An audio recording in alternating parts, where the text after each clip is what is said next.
안녕. 오늘 수업은 건식 재료 중에 하나인 옥탄을 활용해 볼 거예요. 옥탄은 나무를 불로 태워서 만든 숯 같은 재료고요. 그리고 연필보다는 조금 단단하지는 않지만 그래도 다양하게 활용할 수 있어서 양감 표현에 되게 적합한 재료예요. 그래서 옥탄과 지우개, 연필을 활용해서 그러면 드로잉을 한번 해볼게요. 고양이 같은 경우에는 중심선을 먼저 그리고요. 수평선도 그어서 정면의 얼굴 모양이 보이도록 드로잉을 해주고 위, 아래 위치를 잡아서 육각형의 모양을 그려줄 거예요. 동물의 얼굴 형태는 대부분 육각형 형태로 되어 있거든요. 그래서 큰 형태부터 먼저 육각형으로 잡아놓고 가장 중심인 코의 위치, 거꾸로 된 삼각형 모양으로 잡아 놓을게요. 그리고 코끝과 끝에 점선을 그어놓고 눈의 위치를 잡아줄 거예요. 고양이의 특징은 눈꼬리 위쪽이 올라가 있는 모양이어서 눈꼬리를 최대한 올려서 그려주면 더 고양이의 특징을 더 잘 살릴 수 있습니다. 그리고 코와 연결된 이 부분도 그려주고요. 턱도 그려줍니다. 고양이의 귀도 삼각형 모양으로 큰 형태의 위치를 잡아주면 더 좋을 것 같아요. 이렇게 간단한 고양이 형태 드로잉을 해보았고요. 자, 이제 본격적으로 스케치를 해보기에 앞서서 저는 약간 갸우뚱한 고양이의 얼굴을 그려볼 거예요. 아까 그었던 수평선에서 약간 사선으로 위치를 잡아주고요. 코의 기준이 되는 수직선도 그어줍니다. 아까의 영상과 같이 수평선에 평행하도록 육각형을 먼저 그려줄 거예요. 코의 위치부터 먼저 잡아보고 동물을 가장 쉽게 그리는 방법은 간단한 도형으로 큰 위치를 먼저 잡아놓고 세밀한 묘사가 주는 게 더 추정하기 편할 거예요.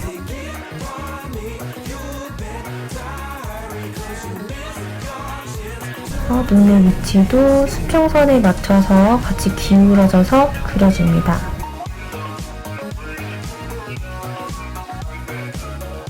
고양이는 아래 눈동자가 굉장히 동그랗게 생겼어요. 그래서 원을 최대한 동그랗게 굴려서 그려주세요.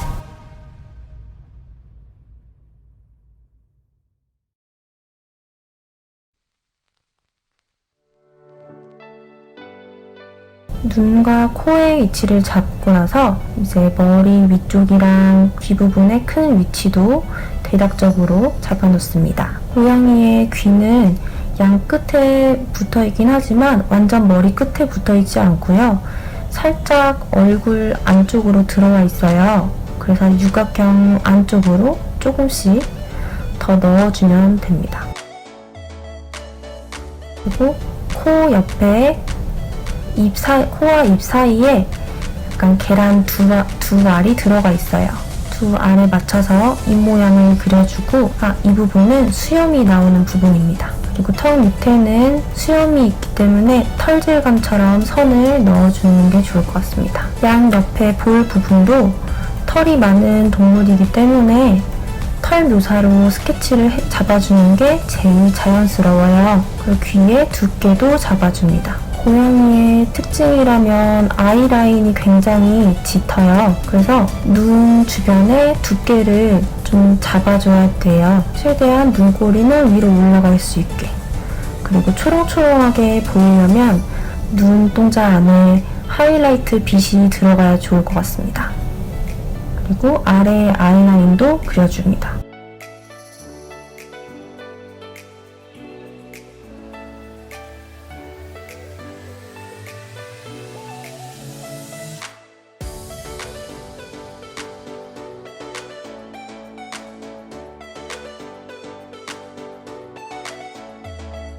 고양이는 코 안쪽으로 아이라인이 짙게 생겨요. 이것도 특징이니까 꼭 잡아주면 좋을 것 같아요. 눈꼬리는 이쪽으로. 이제 고양이의 무늬를 넣어볼 거예요. 무늬의 위치를 스케치하지 않고 들어가게 되면은 나중에 양감을 넣었을 때 조금 어색해지거나 밝은 부분을 어둡게 하는 경우가 있어서 무늬는 살짝 자연스럽게 선 넣어서 무늬를 먼저 스케치해주는 게 좋아요. 코 부분도 조금 더 정확한 라인으로 콧구멍도 만들어줄게요.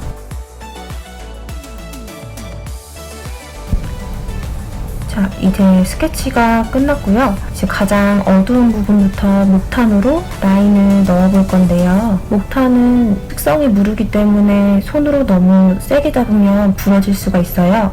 그래서 최대한 살살 잡고 눈 부분부터 먼저 해줄게요. 아이라인, 진한 아이라인을 먼저 드로잉을 하고 안에 눈동자도 해줄 거예요. 너무 진하게 누르다 보면은 가루 날림이 있을 수 있어요. 그래서 가루가 최대한 날리지 않게 조심조심 해주세요. 우리 눈동자에 표시했던 가장 밝은 빛 하이라이트는 최대한 남기면서 해볼게요.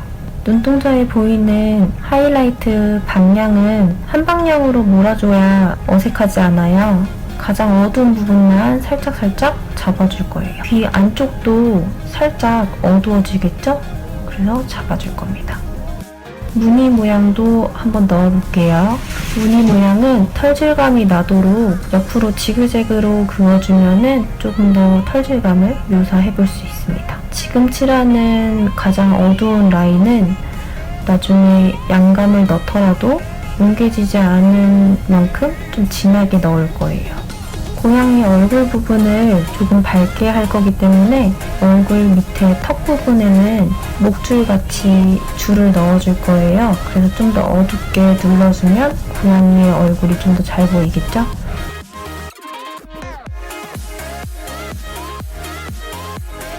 털과 털 사이도 묘사를 해주고요. 이번에 목탄은 옆으로 눕혀서도 한번 써볼 거예요.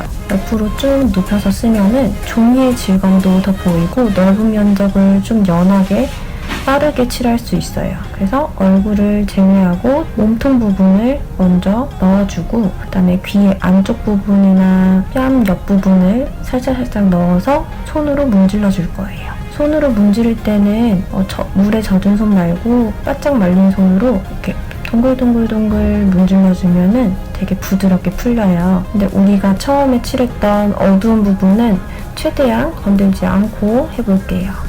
왜냐면 어두운 부분은 뭉개게 되면은 굉장히 연해지게 되거든요.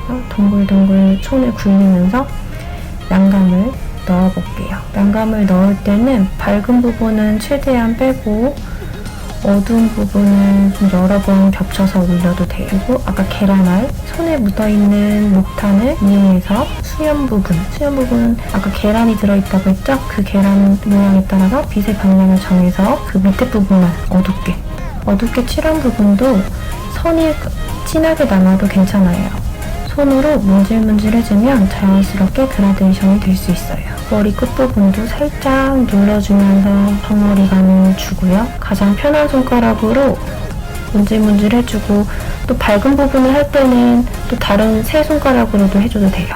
콧대도 세워주고 눈이랑 살짝 연결되도록 세워줍니다. 그리고 눈동자 안에도 남겨둔 흰색 부분이 자연스럽게 풀릴 수 있도록 살짝만 전체적인 명암을 깔고 나면요. 이제 다시 한 번 더 털질감을 넣어보도록 할게요. 목탄은 칠하다 보면은 뭉개지는 부분이 있어요. 그래서 계속 날카로운 부분을 쓰고 싶을 때는 조금씩 돌려가면서 사용하면은 다양한 면적으로 사용할 수 있어요. 짧은 선도 그어보고 긴 선도 그어봅니다. 그리고 뭔가 어색한 부분이 있으면 손으로 톡톡 쳐서 그라데이션을 좀 넣어주면 돼요. 명암을 다 깔고 난 후에 사용하는 선은 고양이의 털 방향에 맞춰서 꼭 신경 써서 드로잉을 해주셔야 돼요. 아까 명암을 칠하면서 뭉갰다가 밝아진 부분은 조금씩 더 어둡게 잡아주는 중이에요. 이제 바깥쪽으로도 튀어나오는 털을 묘사를 해주면 털 묘사를 다 하지 않아도 털이 있는 것처럼 보입니다. 몸 밑에 어두운 부분은 한 번 더 깔고 손으로 톡톡톡톡 손에 남은 부분은 밝은 부분이랑 중간 부분에 살짝 넣어주면 좋아요.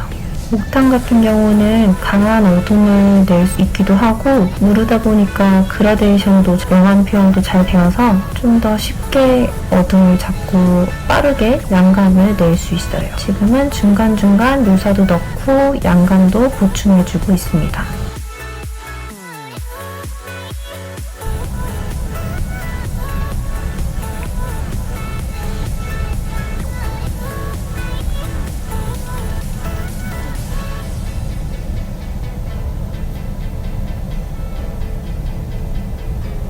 손에 많이 묻으니까 그림을 그리는 도중에는 종이에 손을 대거나 얼굴에 손을 대지 않도록 주의해주세요.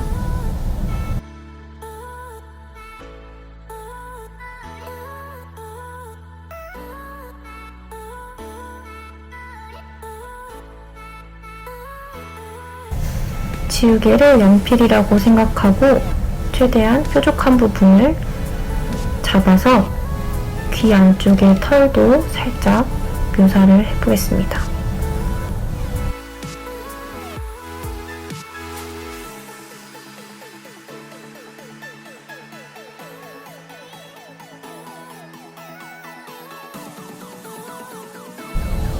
지우개를 지운 다음에 수연 부분에 살짝 흰색 털들이 입체감 있게 보이게 하려면 선을 한 번 더 그어줘야 돼요. 손수건을 내고 있는 것처럼 드로잉을 더 해볼게요. 손수건의 두께도 표현하기 위해서 지우개로 지워줍니다.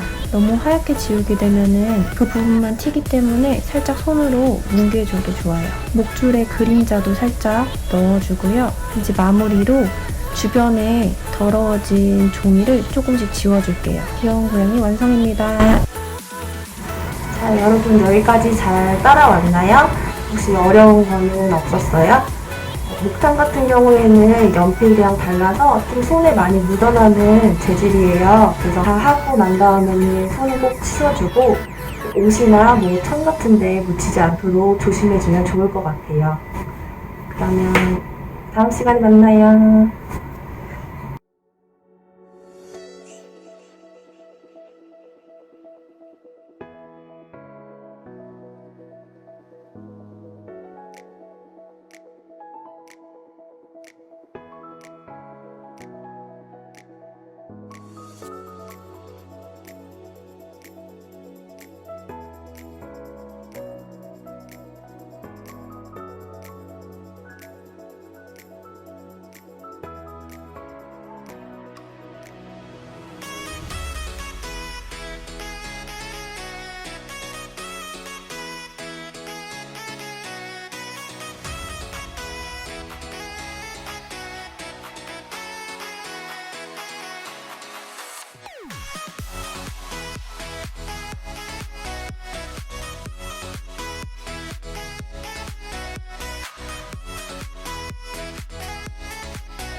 I've been trying